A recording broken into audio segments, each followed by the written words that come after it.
अस्सलाम वालेकुम, मैं हूँ रूस का बटान। यार मज़ेदार मौसम हो रहा है एक बार फिर से।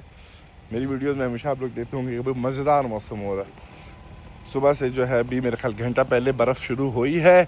अभी हम निकल रहे हैं शहर की तरफ। वो खैर वो सारा वीडियो जो है वो व्लॉग में ही आएगा यूट्यूब पे। बाकी आप लोग यार मौसम का वाइब इंजॉय करो। चाय बना लो, कॉफ़ी बना लो, पकौड़े बना लो गरम गरम। बिल्कुल भी सर्दी नहीं है। और ख़ैर जब बर्फ़बारी हो रही थी ज़ाहिर सर्दी नहीं होती है। अभी हमने गाड़ी ऑन कर ली है।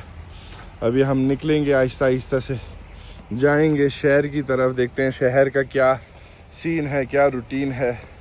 और शहर में जो है एक दो काम है वो करेंगे।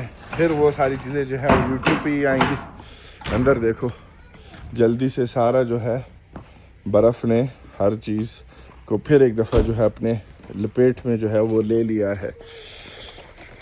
बस ये जो मौसम है ना, इस मौसम की वजह पता नहीं क्यों मैं इतना ज़्यादा जो हूँ दीवाना हूँ। देखो यार कितना खूबसूरत है, कितना पीसफुल है। मज़ेदार मज़ेदार पीसफुल मौसम। सामने वो नया घर बना है, उसके लिए लोग जो है वो पानी के लिए खड्डा खोद रहे हैं। खैर अभी हम निकलते हैं, मिलते हैं आप लोगों से एक अगली वीडियो में। अल्लाह हाफ़िज़।